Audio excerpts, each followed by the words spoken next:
I mean, seriously. I mean, we're on the air. Right in my face. It's supposed to be. It's a microphone. Hi, welcome to the Nisha Jackson Show.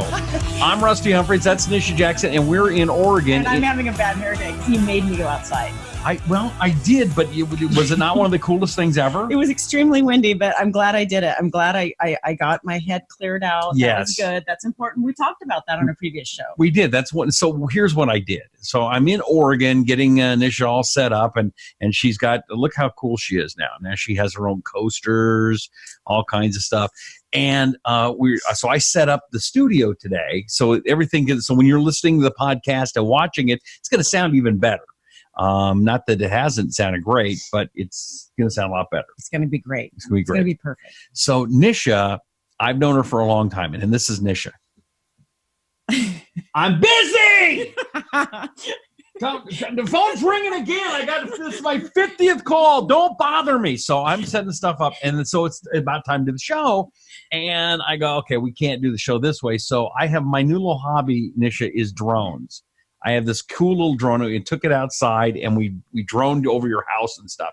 Is it cool or what? Did you enjoy that? It's cool. I'm really glad. But my hair got all messed up out there, and then you made me put these headphones on, and I look like a poof ball. But the drone was super cool. Okay, you don't look like a poof ball, but anyway. Okay, so let's get to. First of all, have you done anything fun lately? I know you've been traveling all over the place. What kind of fun things have you been doing?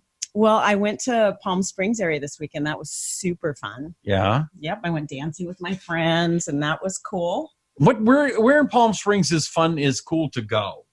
Where do you like to go in Palm Springs? Not that we're trying to stalk you. Do I have to say this on the air?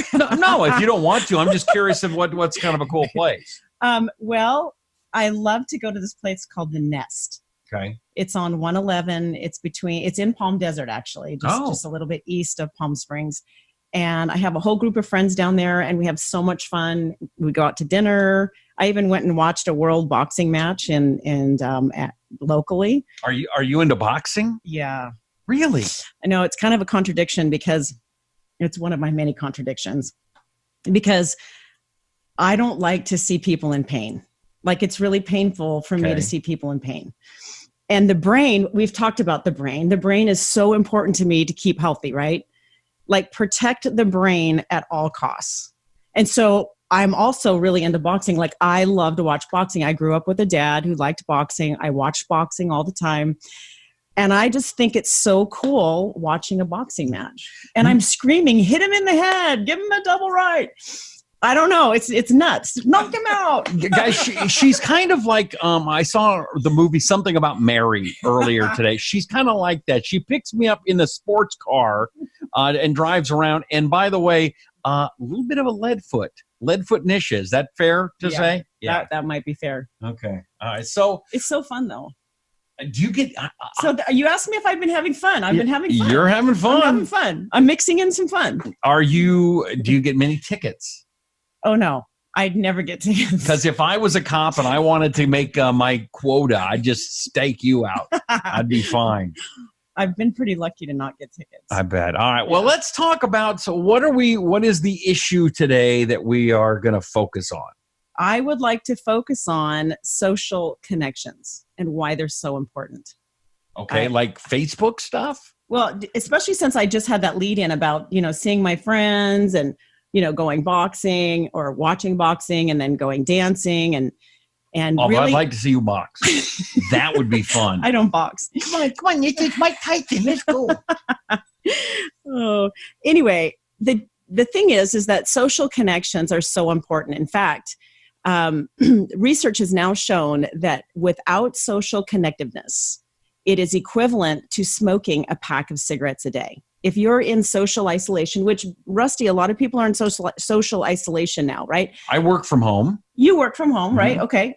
Yeah. A lot of people are working from home now. And the problem is that we're communicating with our devices all the time, right?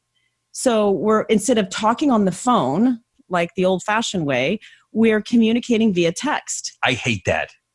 I hate texting. I'm tired. I know. Well, a lot of people our age. You're a big texter, though. I do I can't talk on the phone all the time, and I'm in meetings and stuff. You're very important. I know it's.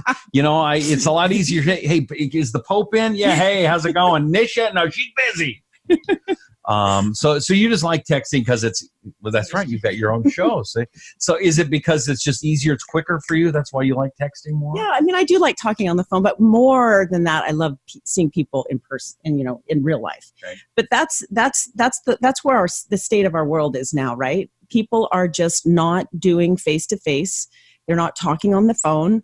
They're not making it a priority anymore to have friends over, family dinners.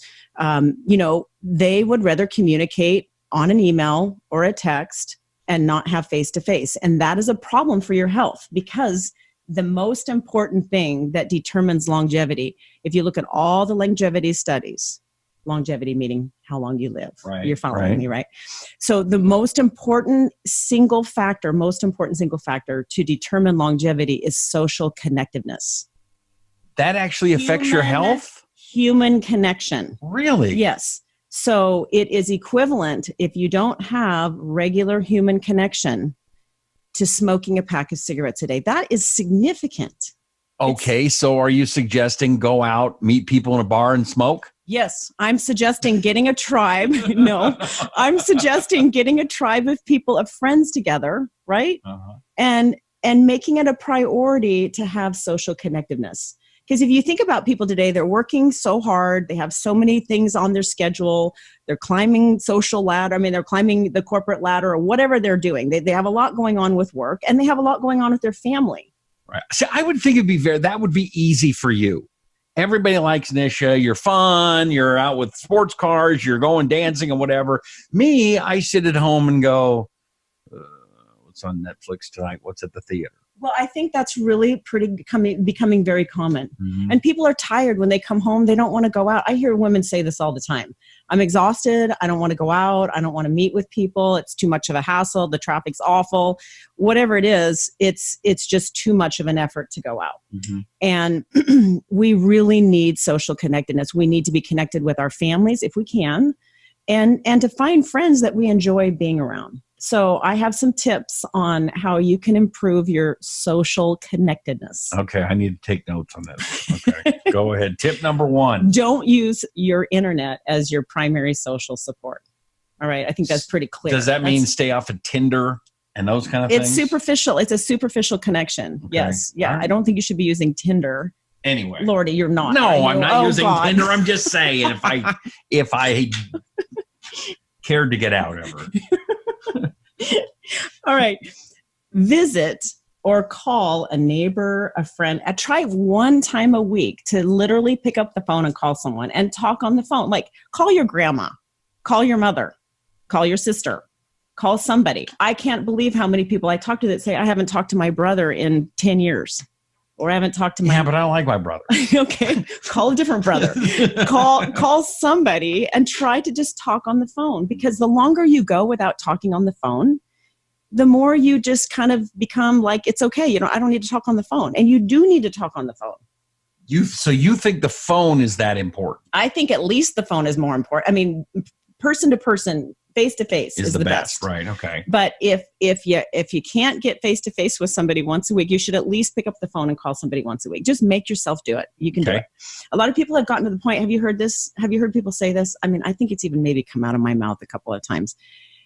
I don't want to talk on the phone anymore. It's just irritating. I just rather text. I don't have time to talk on the phone. It just bugs me. I'm the exact opposite. I know you I can't stand, because you know why? Because it's way too easy to take a text wrong. Yes. It's way too easy for somebody to think that you said it a certain way. And if I said it, talking, you understand it. So, yes. And plus that text never goes away ever. Yes, I agree. So, I agree. All right. And that happens a lot, especially in the workspace. It happens a lot. People don't even talk in the workspace. They're working on their computers and they're talking on phones for work, and not for fun. Right. And they don't even talk to each other. In your office? No, in my office. It's one big party. You should see her office. It's literally one big party. It no work gets done. Did you buy lunch for everybody today? Yes. And it wasn't like they went to McDonald's. It's like top of the line. I mean, it's like this buffet comes in. Helga's working in the buffet. I love my staff. I have the best employees in the world. And you've got a lot of cool stuff there too. Can we talk about what you have in your stuff maybe next show. Yeah, because there's a lot of things that and I've known you for a long time that I didn't know you have, really? like the pod thing. Oh yeah, the cocoon. The cocoon. Yes, I've seen the movie, but I want to find the cocoon will treat you right. The cocoon will restore your life. Really? Yeah, in many ways. And then the other thing you're doing a lot more shots. But we're doing a lot of injections. We have a whole injection menu. The happy shot, the energize me shot, the the fat loss shot. Obviously, I have not taken that shot. one. We have a bee kicker shot, which is really good. It should not be the what do you call it? The injection menu. It should be the injection section. Oh, hey, that's good stuff. Just saying. We should hire you to come through and just rename everything so it has a little bit of a little pow to it. That's a little pow. Pow. I like that. That's good. All right, so where are we in the tips of improving our social connectivity? Okay, volunteer. Have you noticed get closer to me? I'm not trying to. It's just the screen is like you like hate me. There we go. That's much better. All right. Volunteer. So many people are not volunteering. They don't have time to volunteer. Now, I want to say too that because I'm always trying to like balance this. Don't overcommit yourself. Mm-hmm. We've talked about that already. That people are just, especially women, and I talk about this in my book. Don't overcommit yourself. You should say no to something, right? But we don't. It's like the Lions Club was big for my parents and the Masons and stuff like that, and people never go to them anymore. VFW. And I think just volunteering, if you don't know how to be social, maybe you could volunteer because that helps people. Because if you volunteer, they have to like you. They have to like you. They're not paying you. You're volunteering, right? And the other thing that I think is really important is to think about selectively picking a tribe of friends. And I think this is true for men and women. Is sometimes I think you get to the point in your life, I know I did, where when we were raising kids, I was really focused on the kids and I was really focused on my career and I wasn't focused on friendships at all. I didn't have time for friendships. I was very social at work, but I wasn't really social outside of work. And I know I paid the price for that. How? Well, first of all, I don't think I laughed enough. I don't think I was, I love to laugh. I always laugh. I don't think I was laughing enough because I wasn't going out and doing really fun things with women. I didn't have. Is that the sexist thing again? Everything about you is women. Why can't men have a good time? No, too? It's not sexist at all. I'm going to come out with a brilliant burnout for men too. Okay. Trust me, I have a lot to say about that. Well, I'm a good subject. So anyway, selectively picking friends, and I'd like to suggest 3 types of friends that you should pick. Okay. Now, friend number 1. I feel like this is universal. This could be true for men and for women. Okay, so I'll be the judge of that. What do you think? Number 3 1. types of friends. I'm going to suggest that y'all try to find somebody that is a fearless adventurer. So somebody that really enjoys pulling you out of your comfort zone and doing something crazy. And fly a drone. Like right now, I'm coming over to get you and we're going to go do something crazy. Yeah, like flying a drone. Well, that wasn't super crazy, but it was cool. It was cool. It wasn't crazy. That's not crazy on my scale. Not crazy enough. Yeah. No, nothing's crazy on your scale. She's the crazy one to be hooking up with and going out with. Okay. But fearless adventure. You need someone that just pulls you out of your comfort zone. Like when you just want to zone out in front of your TV, you need to have a friend that says, Russ, let's go out and do something crazy tonight. Let's go do something fun. And like watch a movie. That might be crazy for you, right? No, that's what I do all the time. Oh, okay. So you, okay, I get that. That's fair. I like that one. Okay. Okay. Number 2 is the confident counselor. You really need to have somebody who can slap you upside the head. I have two really good friends that do this for me. Tribe friends. They're part of my tribe. And they will slap me upside the head and say, Nish, you're way off on that one. You're way out there. Because sometimes you just get crazy in your head and you start thinking like nutty thoughts and you need somebody that can pull you back in. That's sort of like your wise counselor. Okay. Right? I like that. Now, why do you keep using the word tribe? What does that mean to you? Is there a definition? Well, first of all, it's a really cool term to use now. Like it's in. It's a cool term. Okay. And you are the hipster, not me. And everything goes full circle. When I say tribe, what do you think about? I mean, Native Americans. Yeah. So like we're going full circle. Like we're talking about tribes now, why it's so important to have trusted people that are connected to you, that you really value and you spend time with, and enrich your life somehow. They make you a better person. All right. Right. And I'm just giving you 3 different examples of types of Which people. one do you think you are? I would say I'm a little bit of all of them, maybe. I'm just a little bit of all of them, but not an extreme of anyone. Can I be in part of your tribe? Because you're kind of cool to hang out with. You are part of my tribe. Okay, cool. We're doing a show together. Dude, you're in. Okay. Yeah. Okay. All right. What's the third friend? The third one. The sucker. And this sounds more chickish, but it really applies to men too. And that's a loyal bestie. You need to have somebody, no matter what, chips are down, you totally screwed up, you really upset some people, whatever, you lost your job, you did something horrible or whatever, something happened. Somebody that just stays by you. And that the loyal bestie is usually someone you've had, in your world for a while, but not always, because sometimes the loyal bestie goes sideways. In Hollywood, in movies, the loyal bestie is usually the one that's not quite very good looking and a little heavy. So is that? I guess I'm a loyal bestie. I don't know. I have known you for a long time. I'm not stereotyping. He is. I didn't say that. That was somebody in the movies. I did not say that. I wasn't saying me. I'm saying in the movies, that's always the loyal bestie. A loyal bestie is somebody that stands by you no matter what.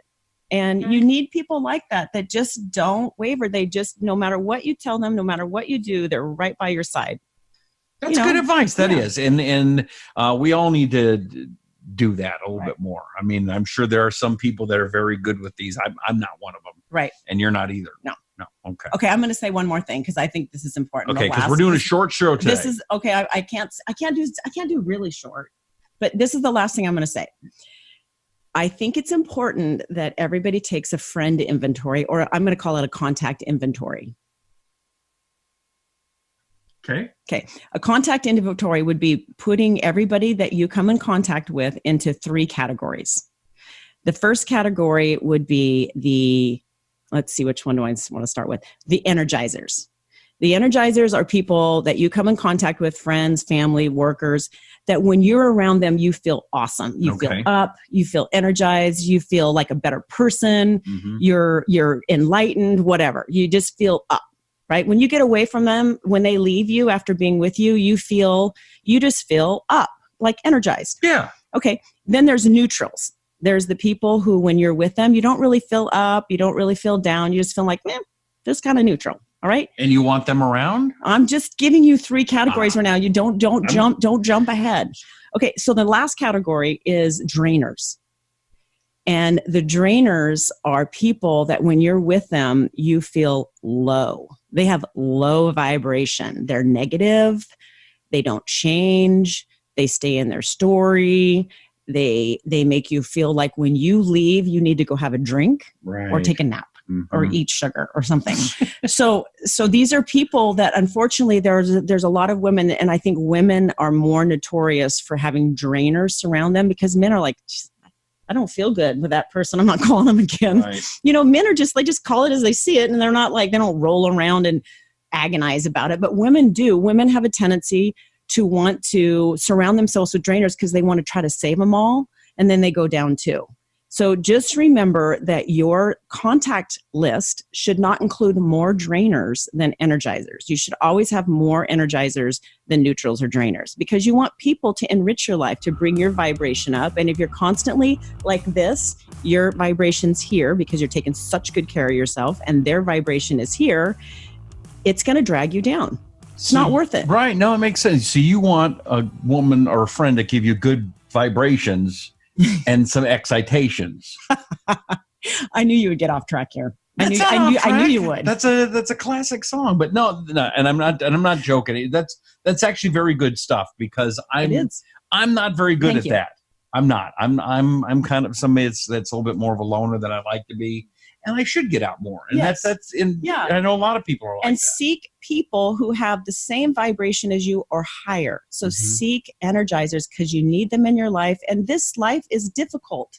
There's a lot of stress in our life. Yeah. So you don't need more stress by surrounding yourself with people who are negative. There's going to be some you can't get rid of. It might be your child. It could be your husband. It could be your mother. but you can offset it by putting more Energizer people in your life. Okay. All right. I'm going to end on that. That's great stuff. Now, I want to talk about your practice in the next show, because you've got so many cool things there. And I was there. You've got this whole wall of products. And this is not an infomercial show. You just have so much stuff. It's like, what is all this stuff? I want to find out about that. Is that okay? I'd love to. We'll do that next time. And I want to thank you very much. Make sure you subscribe to the Nisha Jackson Show, if you would please, whether it's on iTunes or Stitcher or iHeartRadio. We're on more places every week. You can start, if you've got Fire TV, you can see it on Apple TV, Amazon TV, Fire TV. It's really growing. Did you know that? I know. I appreciate that. It's very cool, and it's a great show, and everybody loves it. Everybody loves you, and I'm having a great time doing this. So thank you, Nisha. All right, Nisha, the Nisha Jackson Show. Please tell your friends, share this show around, and we'll see you next time right here on the Nisha Jackson Show. Bye.